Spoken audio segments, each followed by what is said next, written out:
bonjour à tous. Il ne vous a pas échappé qu'en ce moment, on parle beaucoup de ce qui s'est passé il y a 100 ans, c'est-à-dire l'armistice qui mettait fin à 4 années de boucherie effroyable. Et qu'en est-il donc du côté des musiciens? Comment ça s'est passé pour eux?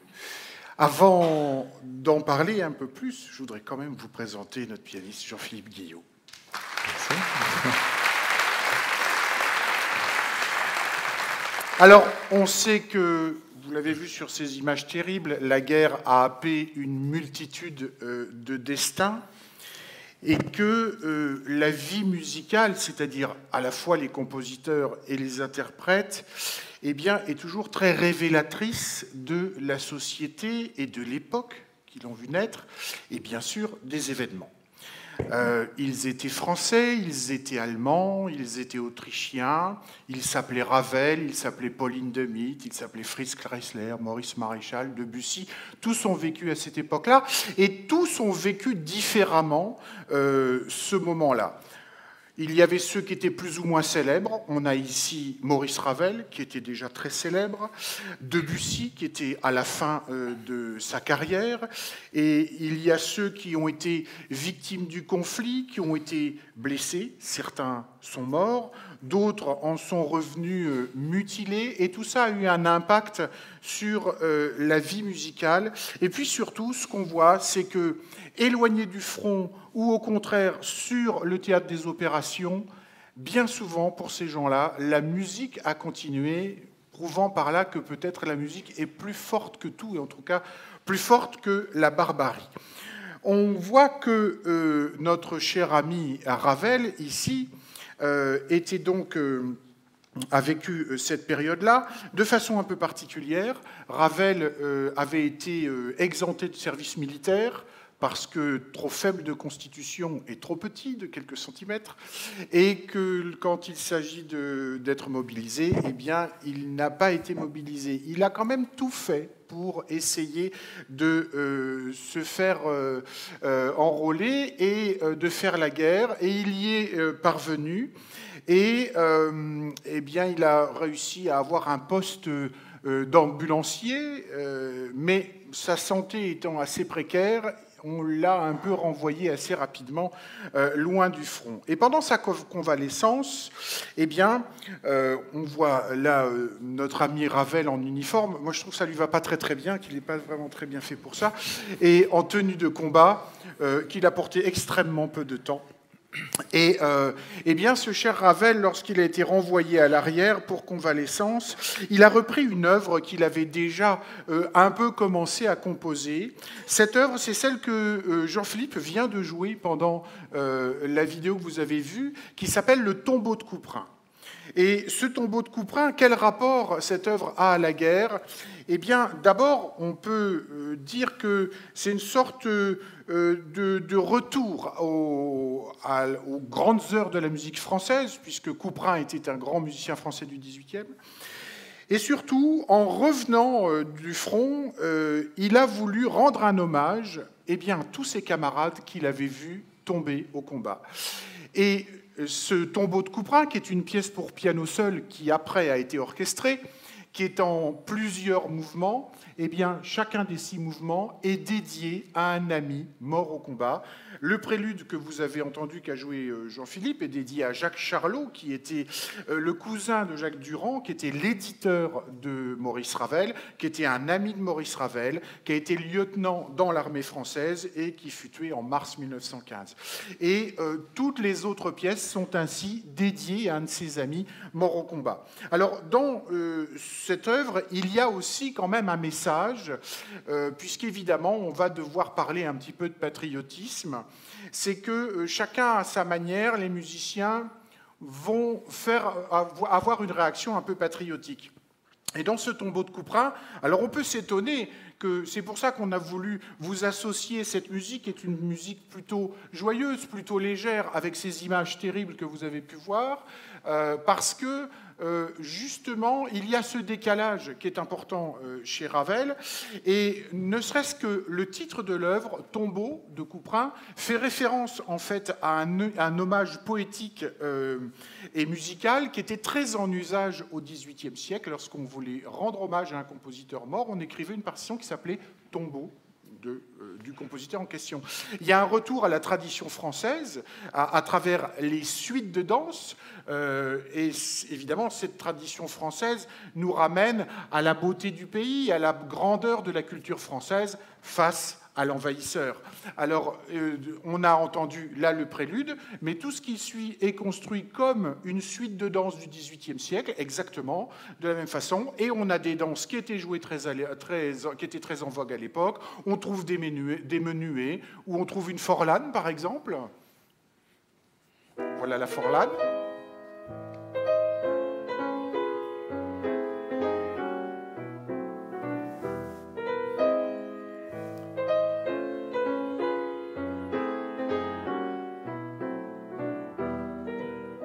Danse très élégante du XVIIIe siècle, revue par Ravel, et ainsi de suite dans cette œuvre-là. Alors, beaucoup de compositeurs ont, à leur façon, rendu hommage à des hommes qui ont fait la guerre, mais l'hommage peut prendre différentes formes.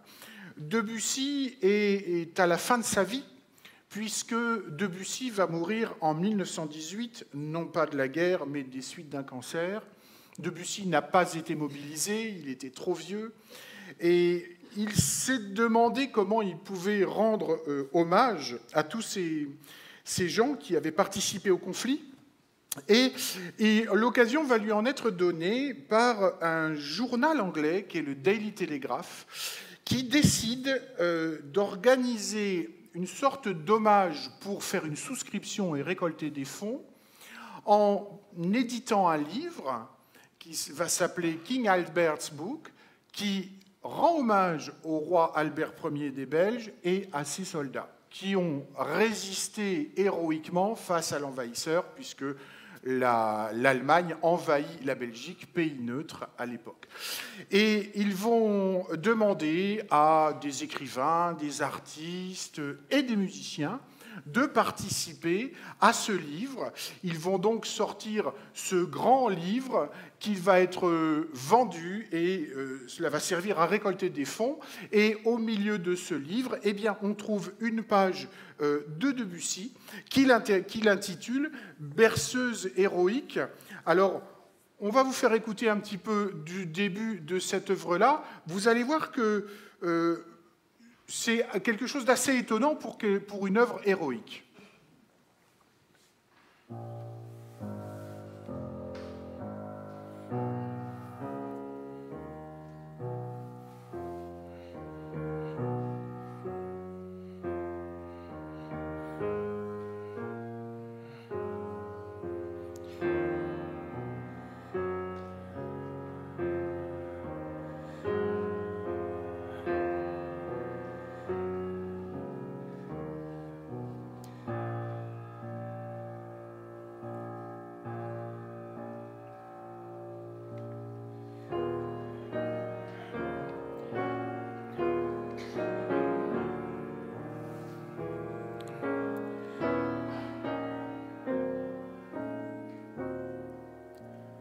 Et ainsi de suite. Vous voyez qu'on a ici une atmosphère très grave, c'est tragique, très simple, et évidemment, cette écriture très dépouillée dans le grave, eh bien, nous rappelle quand même le côté éminemment tragique de ce qui se passe dans le pays et de ce que les gens ont à subir à cause de ce conflit. Il n'en est pas moins que bien sûr, la guerre va exacerber les nationalismes. Et puisqu'on parle de Debussy, eh bien, Debussy, qui était déjà assez anti-allemand avant que la guerre commence, va se retrouver dans une situation où il va devenir carrément un ennemi déclaré de l'Allemagne. Alors, cela dit, il n'y avait pas que Debussy, il y avait une espèce de furie ambiante qui faisait que tout ce qui était allemand ou tout ce qui pouvait avoir une consonance allemande était vraiment complètement rejeté, à tel point que vous connaissez tous les bouillons Cube, pour ceux qui font un peu de cuisine. Cube s'écrivant avec un K, et en 1914, tout le monde pensait que c'était une entreprise allemande. Et on a fait dévisser les plaques, les plaques de publicité de bouillon Cube sur toutes les maisons parce qu'on pensait que c'était de l'espionnage et que c'était fait pour guider les avions allemands, pour détruire les villes françaises. Ça allait jusque-là. Mais même chez quelqu'un comme Debussy, eh bien, on va trouver un nationalisme très exacerbé. Debussy avait un piano qu'il aimait par-dessus tout, qui était un piano de la marque Bechstein, grande marque allemande qui fait d'excellents pianos. Et c'est vrai que c'est une des pianos qui conviennent particulièrement bien à la musique de Debussy. Il en avait un chez lui qu'il aimait par-dessus tout. Mais voilà, quand la guerre est arrivée, il s'est retrouvé avec un piano allemand. Et un jour où l'accordeur était là pour accorder le piano, il était avec un ami et il lui dit eh ben, il est en train de réaccorder mon piano Bechstein, il est en train de justement de remettre mon piano Bosch en état de sonner à la française. Pour vous dire jusqu'où se mêlait le patriotisme chez Debussy, qui pouvait être extrêmement virulent, et alors donc extrêmement virulent jusque dans ses œuvres, parce que là on vient de voir l'hommage qu'il fait aux Belges et à Albert Ier à travers cette berceuse héroïque, mais il écrit aussi par exemple une pièce qui s'intitule Noël pour les enfants qui n'ont plus de maison, avec des paroles beaucoup plus vindicatives. Ici, on voit le texte « Nous n'avons plus de maison, les ennemis ont tout pris, jusqu'à notre petit lit, ils ont brûlé l'école et notre maître aussi. » Et c'est écrit pour des enfants. Donc on peut se poser la question du rapport qu'avait Debussy avec la musique qu'il générait. Un coup, une musique qui évoque le côté tragique, et un coup, une musique qui déclare la guerre, carrément, quoi. Alors, on peut voir que d'autres compositeurs vont avoir une réponse assez différente aux horreurs de la guerre, ce qui est le cas de Maurice Ravel, qui, lui, va composer une pièce pour chœur, a cappella, en fait 3 pièces. Oublions pas, comme je vous l'ai dit, que Ravel avait été réformé, mais qu'il avait quand même voulu faire la guerre, et surtout qu'il était un patriote convaincu. Alors, pour lui, plutôt que d'agiter les drapeaux et la haine, comme a pu le faire Debussy, il a préféré raconter une très belle histoire dans une pièce qui sont 3 chansons de la Renaissance. Et la deuxième de ces chansons, qui s'intitule « Trois beaux oiseaux de paradis », eh bien, c'est une chanson sur 3 messagers. 3 messagers éblouissants en uniforme et qui viennent du paradis pour annoncer à une jeune fille que son bien-aimé est mort au front. Alors, l'oiseau bleu parle du ciel d'azur. Le deuxième embrasse le front blanc de la jeune fille, et le troisième raconte le sang rouge versé, bleu, blanc, rouge, les 3 couleurs du drapeau français. Et à la fin de la chanson, la jeune fille supplie les messagers de prendre son cœur également.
Alors,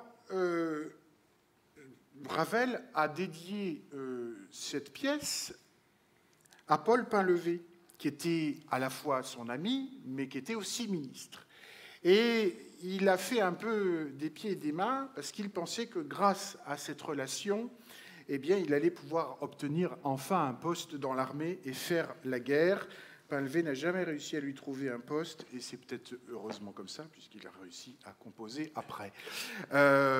Il y a Debussy qui, alors lui aussi d'une certaine façon, une fois qu'il se sera un peu défoulé avec ses œuvres nationalistes, va revenir à quelque chose de plus sage, qui fait un peu référence à ce qu'on a vu tout à l'heure avec le tombeau de Couperin de Ravel. C'est là aussi un hommage à la grande culture française. Debussy avait en projet d'écrire 6 sonates pour différents instruments, 6 sonates dans le style français, et c'est-à-dire à la manière des concerts de Rameau, grand musicien français du XVIIIe, et ils étaient quand même, on voit la page de titre ici, signés Debussy, Claude Debussy, musicien français, c'était bien précisé, et ces sonates eh bien, étaient présentées comme un hommage, en tout cas c'est ce qu'il a dit à son éditeur, il a dit voilà, je te propose d'écrire 6 sonates qui seront un hommage à cette jeunesse de France fauchée stupidement par les marchands de culture, culture avec un K, pour stigmatiser les Allemands. Alors, il ne va pas pouvoir écrire ces 6 sonates parce qu'il meurt en 1918. Il n'en écrira que 3, mais c'est sa façon à lui de rendre hommage aussi à la culture. Même si, on l'a vu, Debussy a écrit ce fameux Noël des enfants qui n'ont plus de maison, avec des paroles très vindicatives, il s'est quand même beaucoup posé la question. Un jour, il a dit à un ami, mais faire de l'héroïsme tranquillement à l'abri des balles, ça me paraît quand même un petit peu ridicule. Alors, sa femme va l'aider un petit peu.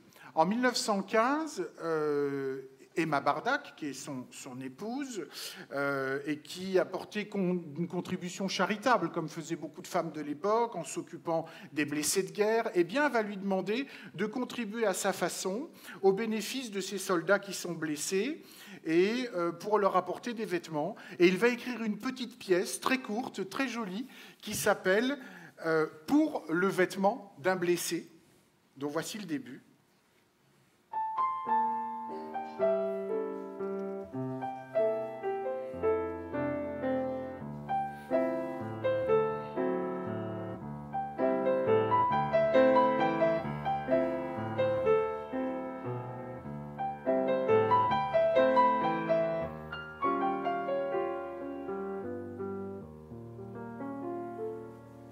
Vous voyez qu'on est sur une démarche complètement différente. Si on compare les 3 compositions qu'on a vues entre le Noël des enfants qui n'ont plus de maison de Debussy, la chanson de Ravel ou cette pièce de Debussy, on est sur des choses extrêmement différentes, sur l'émotion que suscite ce conflit.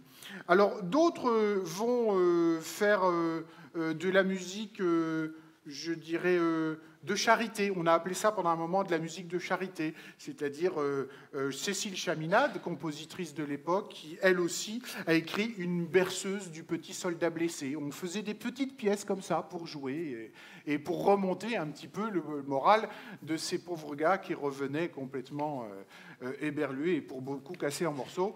Et c'était une façon de contribuer aussi à l'effort de guerre.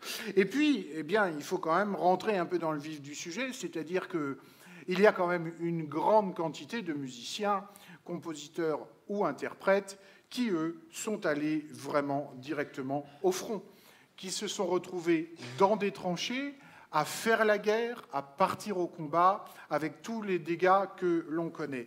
Chacun, il va lui aussi, à sa façon, survivre grâce à la musique. On voit ici un concert donné dans une tranchée avec un drôle de violoncelle, on y reviendra tout à l'heure. Il y a des instruments qui ont été construits avec ce qu'on avait sous la main. Gervais, ici, avec son violoncelle, sur le théâtre des opérations. On se regroupe, on essaye de faire de la musique ensemble avec ce qu'on a comme on peut.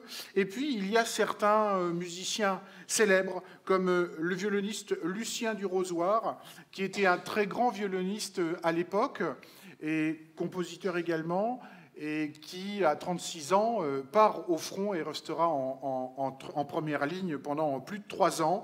On le voit ici dans une autre tenue, moins à son avantage, mais qui était la réalité pour lui. Eh bien, ces gens-là vont malgré tout aussi se servir de la musique pour survivre. Et alors, ils avaient coutume de dire, quand on est au front, il faut trouver un filon.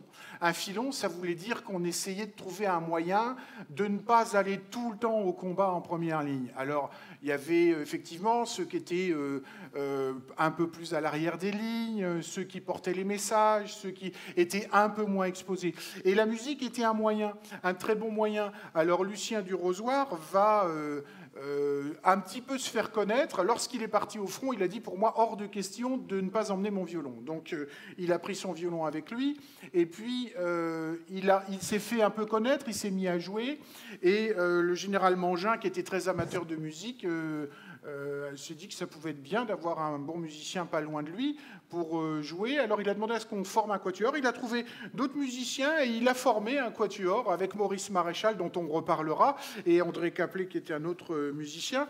Et ça lui a permis, eh bien, peut-être un peu, grâce à ça, de pouvoir peut-être survivre un peu plus longtemps, qui sait. En tout cas, il va passer la guerre, puisqu'il mourra en 1955. Et puis, alors, il y a ceux qui... on le voit là sur le théâtre des opérations, avec ces deux acolytes. Et puis, il y a ceux qui vont utiliser leur instrument, à la fois pour, bien sûr... pour eux-mêmes, ce besoin de jouer, pour divertir les autres. C'est le cas du violoniste anglais Ernest Johnson, qui, sur le front et dans la Somme, où il commence, et il fera bien d'autres endroits après, amène son violon pour jouer à ses camarades.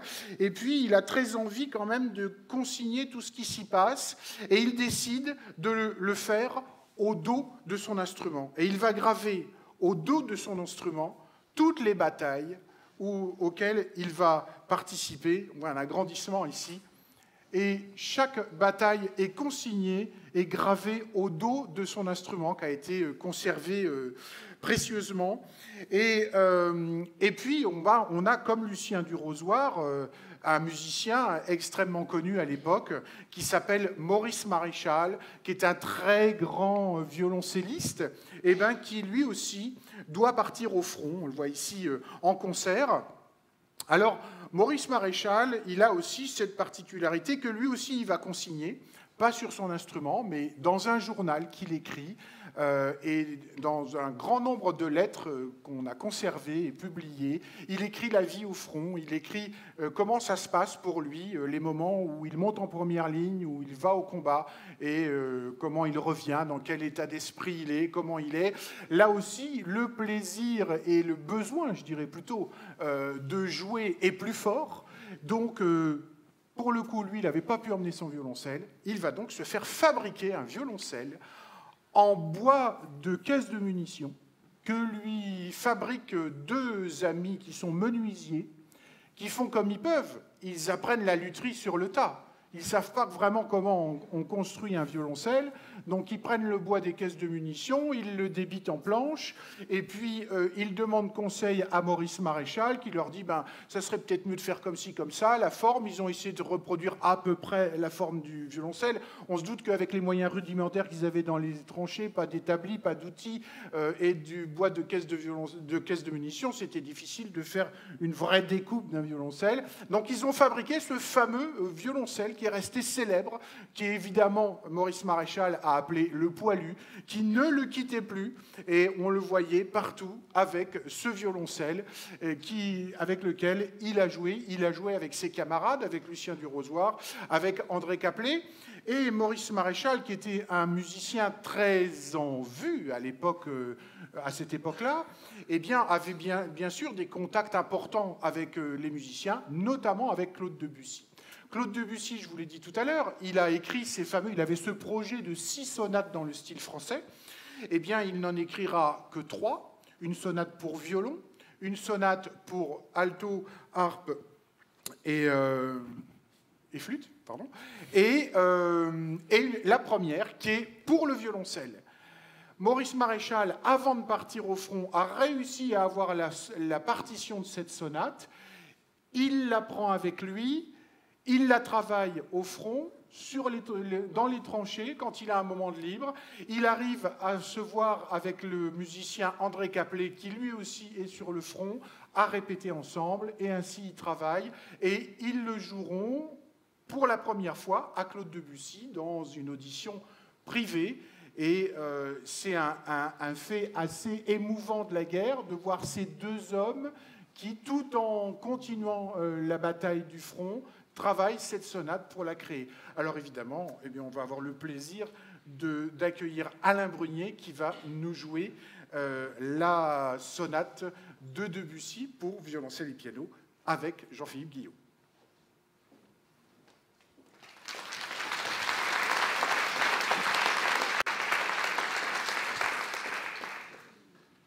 Alors Maurice Maréchal, qui était un violoncelliste très connu à l'époque, avec une petite particularité quand on est violoncelliste. Oui, juste un petit mot, je vais tenter sans micro, vous me direz si vous n'entendez pas assez, mais en poussant la voix, peut-être que ça va marcher. Évidemment, les pensées iront vers Debussy, puisque c'est le centenaire de sa mort, tout en étant le centenaire de l'armistice, mais également la grande famille des violoncellistes pense également à Maurice Maréchal. Maurice Maréchal, c'était avant tout une sonorité de violoncelle qui a fait rêver des générations de violoncellistes et qui a été à l'origine de la formation des géants du violoncelle de l'école française qu'ont été ensuite, après lui, Paul Tortelier, Maurice Gendron, André Navarra, et puis bien sûr Pierre Fournier, et un qui a été récupéré par les Français, puisqu'il n'était pas français d'origine, il était catalan, mais bien sûr Pablo Casals. Donc sans Maurice Maréchal, il n'y aurait pas tous les noms que je viens de citer, et évidemment pour les violoncellistes, ce serait tout à fait un autre monde. Maréchal, c'était une sonorité, je l'ai dit, et c'était également une technique instrumentale. Je vais simplement vous montrer, vous avez vu une photo, peut-être vous vous êtes dit, oh, il se tient curieusement. Je vais juste vous montrer une seconde la manière dont il se tenait et surtout le pourquoi de la manière dont qu'il utilisait pour jouer du violoncelle.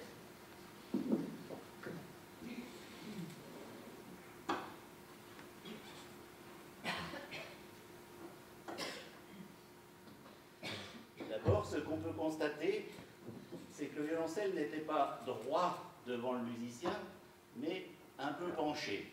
Ça n'est pas anodin, c'était choisi de faire entrer le violoncelle vers la jambe droite, tout simplement de manière à pouvoir creuser plus le son avec l'archet, de pouvoir creuser les cordes, en particulier dans le grave, puisque les cordes étaient plus épaisses et plus difficiles à creuser. Donc c'était une manière d'obtenir cette sonorité que Maurice Maréchal avait développée au fil de son apprentissage, et il avait développé une autre technique d'archet qu'on appelle la technique aile de pigeon. C'est-à-dire que dans la partie inférieure de l'archet, donc la partie la plus proche de la main, cette partie-là, le bras était entièrement collé au corps et il développait au fur et à mesure, voilà, vous avez déjà une illustration de cette aile de pigeon, il développait au fur et à mesure du jeu avec l'archet, le bras, et au milieu de l'archet, il y avait ce geste-là qui permettait d'avoir une grande force de jeu, et voilà comment il avait inventé cette manière de sonorité. Vous voyez que si j'ai le violoncelle pas droit devant moi, que je joue le bras collé au corps, si je continue, je vais avoir une déperdition de son. Par contre, si je suis les consignes de Maurice Maréchal, sans donner de force, ça donne énormément plus de puissance sonore. Voilà pour la technique de Maurice Maréchal. Je vais essayer quand même de revenir à ma technique à moi, de façon à pouvoir jouer avec Jean-Philippe ce premier mouvement de la sonate.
Voilà pour cette sonate de Debussy, et donc qu'on imagine jouée par Maurice Maréchal, revenant des tranchées, avec l'œuvre travaillée dans les tranchées.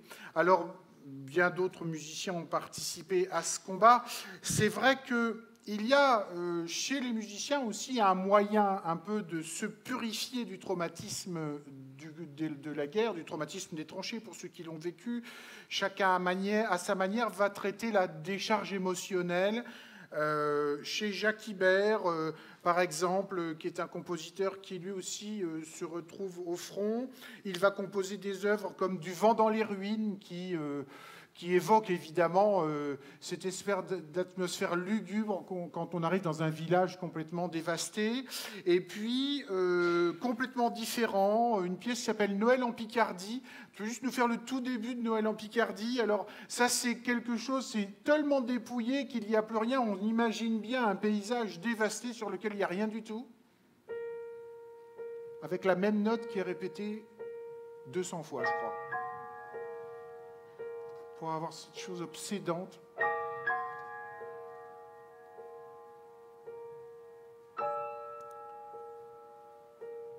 Chacun à sa manière. Voilà, ça c'est Ibert dans Noël en Picardie, qui nous évoque un peu ces contrées, ces no man's land. Et puis, alors, il y a aussi les compositeurs qui vont aller à l'inverse de ça. On pense à Erwin Schulhoff, qui est un compositeur tchèque de langue allemande, comme il y en avait beaucoup à l'époque, cette communauté tchèque de langue allemande, dans laquelle d'où était issu Franz Kafka, par exemple, ou Gustav Mahler. Eh bien, il est enrôlé évidemment dans l'armée autrichienne.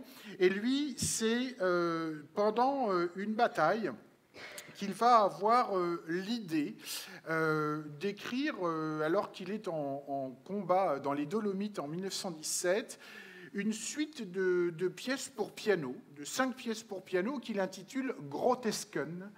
Et eh bien, on va voir que là, c'est l'inverse. Il nous fait une musique tout à fait joyeuse, hein.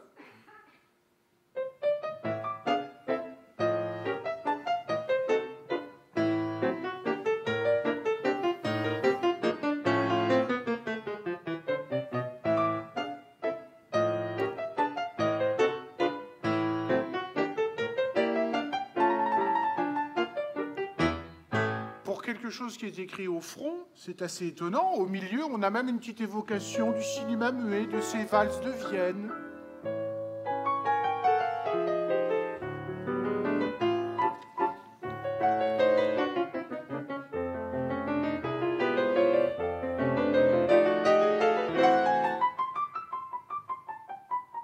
Alors bien sûr qu'on ne s'y trompe pas, c'est un peu le théâtre de l'absurde, c'est sa façon à lui de dénoncer cette absurdité auquel ils ont tous été confrontés. Et puis on a des compositeurs comme Paul Hindemith qui vont eux aussi participer à ce mouvement, qui était un grand compositeur allemand et qui lui aussi sera en première ligne. Et puis il y a les musiques, on pourrait dire, qui vont être indirectement issues de la guerre. Indirectement parce qu'elles n'ont pas été écrites pour signifier un quelconque patriotisme, elles n'ont pas été écrites dans une circonstance de guerre, non, elles ont été écrites après la guerre. C'est le cas d'une œuvre de Maurice Ravel. Parmi tous les gens dont je vous ai montré quelques photos, Maréchal, du Rosoir, Johnson et bien d'autres, eux ont eu la chance de revenir entiers, entre guillemets, du front. André Caplet a, lui, subi de gros dommages au niveau auditif, notamment, qui vont beaucoup l'handicaper par la suite. Et puis, il y en a qui vont revenir avec des membres en moins. C'est le cas d'un très grand pianiste de l'époque qui s'appelle Paul Wittgenstein, qui était un grand pianiste autrichien. Ses parents avaient connu Richard Strauss, Brahms, Mahler. Il avait grandi dans cet univers-là, c'était un jeune virtuose, promis un très grand avenir, et le voilà parti, lui aussi, sur le front, dans l'armée allemande, et sur le front de l'Est, et en Pologne, eh bien, il est blessé, et il faut l'amputer du bras droit. Il va donc revenir du front avec un bras en moins. Pour un pianiste, c'est compliqué. Mais il n'est pas question pour lui qu'il abandonne ce qui est sa vie, sa passion, c'est-à-dire le piano et la musique. Alors, il va d'arrache-pied se mettre au travail et prendre des partitions qu'il connaît et les transcrire pour pouvoir les jouer avec une seule main, avec sa main gauche qui lui reste. Et puis forcément, comme il était en contact avec de grands musiciens, eh bien, il va aller voir ces musiciens pour leur demander de lui écrire un concerto avec une seule main, la main gauche, pour qu'il puisse se produire en public.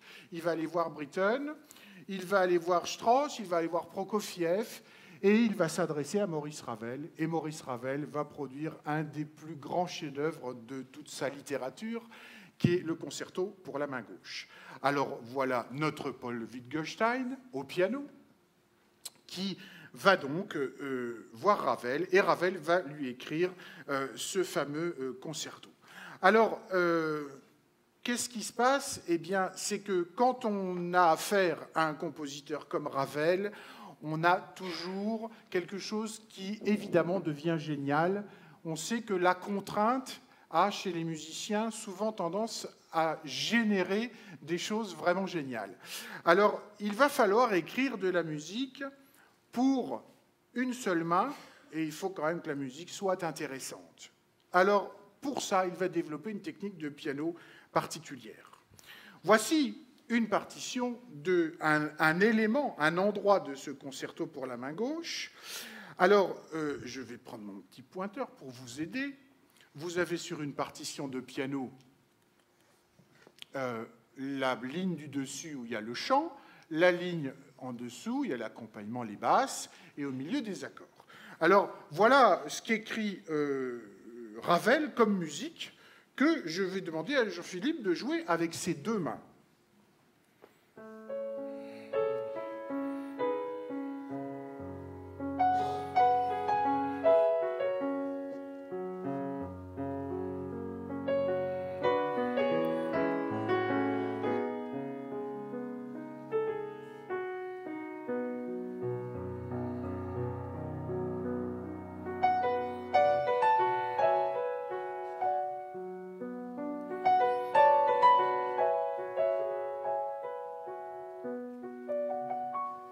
Voilà cette très belle mélodie qu'écrit Ravel pour le piano. Alors, comment ça se passe? Ravel, quand il écrit, il a d'abord l'idée d'une mélodie. Cette mélodie, c'est celle-ci. C'est ce que vous voyez ici. Ensuite, il rajoute ce qu'on appelle une harmonisation, c'est-à-dire des accords pour mettre ensemble. C'est ce qui est ici.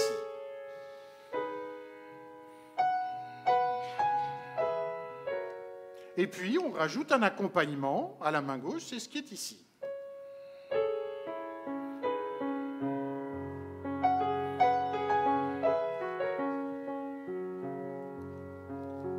C'est très joli, mais maintenant, il va falloir faire ça avec une seule main. Alors, vous allez me dire, comment c'est donc possible?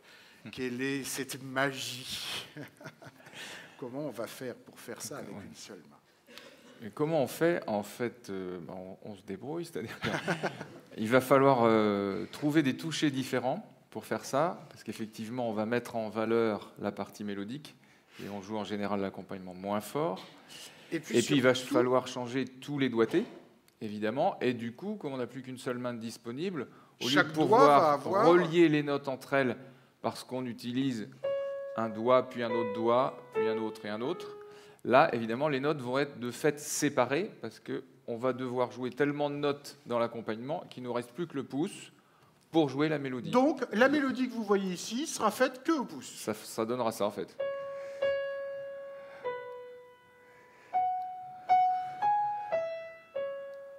Bon, très bien. Jusqu'à maintenant, ça se passe très bien. Ça se passe bien. Rajoutons... Ça se passe bien parce que j'ai la pédale. On en parlera après. Mais d'accord. D'abord, on va voir, parce qu'il y a encore tout ça à jouer. Alors, je joue le reste. Alors, donc, le pouce joue la mélodie. Voilà. Les deux autres doigts, les trois autres doigts vont jouer les accords qui sont ici.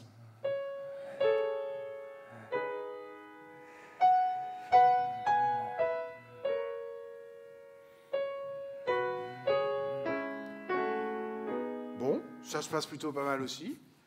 Alors ensuite, moi ça m'intrigue, c'est ça. Tu peux nous jouer juste ça? L'accompagnement. Oui, juste l'accompagnement.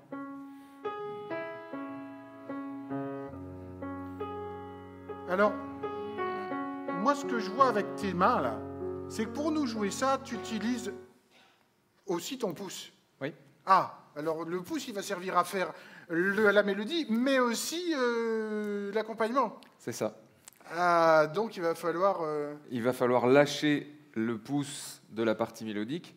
Et je vais vous le jouer une fois sans la pédale. Alors la pédale, on rappelle juste la pédale sur un piano. Tu joues une note sans pédale. Pardon. Et avec la pédale, ça enlève les étouffoirs, ça permet à la corde de continuer à vibrer et ça tient le son. Si on n'a pas la pédale pour jouer ça, évidemment, il va manquer beaucoup de choses.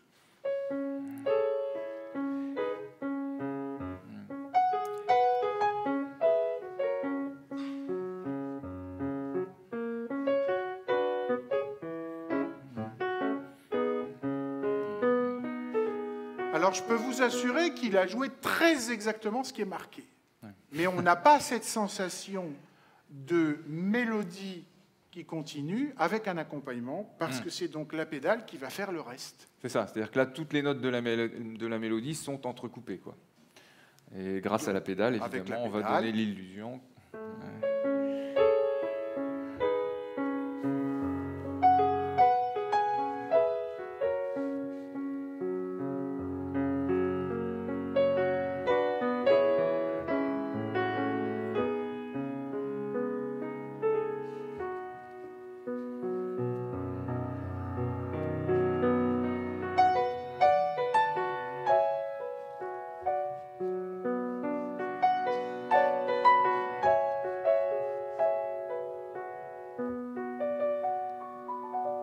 Ainsi de suite. Finalement, ça paraît assez simple.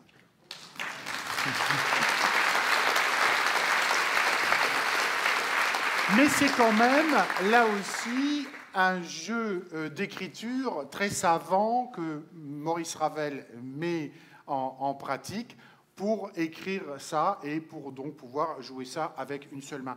Ce concerto pour la main gauche, il n'a pas que cette particularité. Il y a aussi que Ravel traite le piano tout à fait différemment. Habituellement, dans un concerto, on fait jouer le piano qui a le chant, qui est un instrument polyphonique, et l'orchestre sert plutôt à accompagner, avoir un petit tissu sonore pour simplement soutenir et accompagner le piano. Ici, il traite le piano comme un instrument qui ferait partie de l'orchestre. Et dans la suite de ce concerto, eh bien, vous allez voir que vous ne pouvez pas rentrer un orchestre, donc je vous le montre en vidéo. Ici, c'est l'orchestre qui prend toute sa mesure avec des chants de certains instruments. Ici, le corps anglais, le piano accompagne, et comme si le piano était un instrument parmi l'orchestre.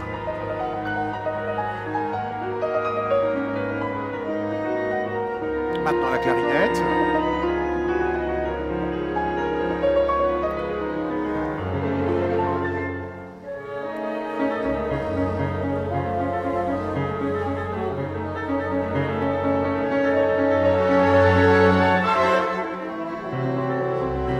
Et il participe vraiment à l'orchestre tout entier, comme s'il était au fond de l'orchestre.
fait que ce concerto, en fait, par rapport aux autres concertos qu'on a connus jusqu'à maintenant, les concertos romantiques pour piano, où on pouvait bien jouer toute la partie de piano seule, elle avait déjà beaucoup d'intérêt. Dans le concerto de Ravel, eh bien, s'il n'y a pas l'orchestre, ça présente absolument aucun intérêt, puisque c'est l'instrument qui est traité d'une façon un peu nouvelle, comme un instrument de l'orchestre. Alors, il va y avoir aussi, quand même, dans ce conflit, des victimes, c'est-à-dire des gens qui n'en reviendront pas. Parmi les gens qui n'en reviennent pas, il y a le compositeur Albéric Magnard, grand symphoniste de l'époque. Et pourquoi on parle maintenant d'Albéric Magnard? On l'a un peu oublié de nos jours, c'est dommage, il a écrit de la très belle musique, mais parce que Albéric Magnard est l'emblème de la résistance, puisqu'il meurt dans les premiers jours de 1914. Il est dans sa maison près de Senlis. Les Allemands arrivent, ils prennent son beau-fils, il vivait avec sa compagne qui avait un enfant, qui était un grand adolescent. Ils le prennent, ils le ligotent, et Albéric Magnard se met à la fenêtre, des coups de feu sont tirés, et la bataille commence, et il défend sa maison coûte que coûte. Les Allemands, évidemment, tirent, incendie la maison, ils restent dedans et en même temps, ils n'oublient pas d'emporter avec eux tous les tableaux qu'il y avait dedans et évidemment, une édition inestimable. Voilà Albéric Magnard, sa musique.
Albéric Magnard, qui était quelqu'un déjà avec une conscience de la justice et du nationalisme. C'est peut-être pas un hasard s'il a voulu se défendre tout seul contre une armée d'Allemands, puisque la musique que vous avez entendue était un hymne à la justice qu'il avait écrit au moment de l'affaire Dreyfus pour défendre Dreyfus dans ce procès. Et puis, eh bien, parmi les autres victimes, et ce cher Enrique Granados, qui est une victime indirecte de la guerre, c'est-à-dire que lui, il n'a pas combattu, il ne s'est pas fait fusiller par les Allemands dans sa propriété, il était parti aux États-Unis avec son épouse pour inaugurer son nouvel opéra Goyesca à partir de suites pour piano. Et sur le chemin du retour, il passe par l'Angleterre et sur la ligne Southampton-Dieppe, il monte dans le ferry, le Sussex, qui, sur le chemin, est torpillé. Le bateau ne coule pas et il arrive à continuer à flotter, mais une partie de l'avant est complètement éventrée, des gens tombent à la mer, Granados en fait partie, son épouse également. Granados arrive à remonter sur un canot de sauvetage, il est sauvé, mais il voit que sa femme est dans l'eau en train de se noyer, il plonge pour la récupérer et ils se noient tous les deux. Victime indirecte de la guerre, comme beaucoup d'autres ont été, cet épisode fait grand bruit puisque en 1916, ça s'est passé en 1916, et craignant en fait une entrée en guerre des États-Unis suite à ce torpillage, l'Allemagne va publier ce qu'elle a appelé la promesse du Sussex, c'est-à-dire un manifeste qui s'engage à limiter la guerre sous-marine juste aux navires de guerre.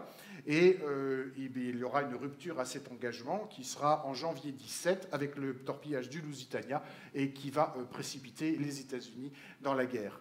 Alors, tous ces personnages qu'on a évoqués ont tous à leur façon vécu ce conflit et ont tous à leur façon, se sont tous à leur façon exprimés à travers ce conflit. Je voulais qu'on termine quand même sur une note plutôt joyeuse, justement avec notre ami Enrique Granados et une de ses célèbres danses espagnoles.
voudrais infiniment remercier Jean-Philippe, non seulement pour ce qu'il nous a joué, mais aussi pour tous les petits exemples qu'il a bien voulu nous faire. Merci infiniment. Et puis, remercier Alain Brunier, qui nous a parlé et joué cette sonate de Debussy. Surtout,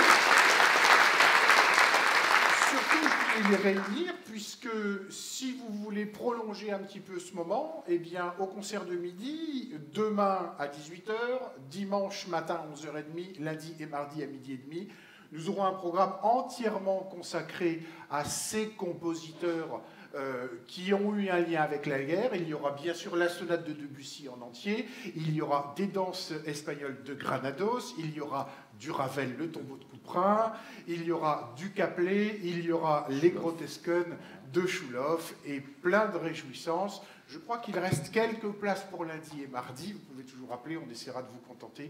En tout cas, un grand merci de votre attention et toutes nos pensées pour tous ces grands musiciens et pour tout ce qu'ils ont vécu d'aussi terrible dans ces années-là. Merci, très bonne soirée. Merci.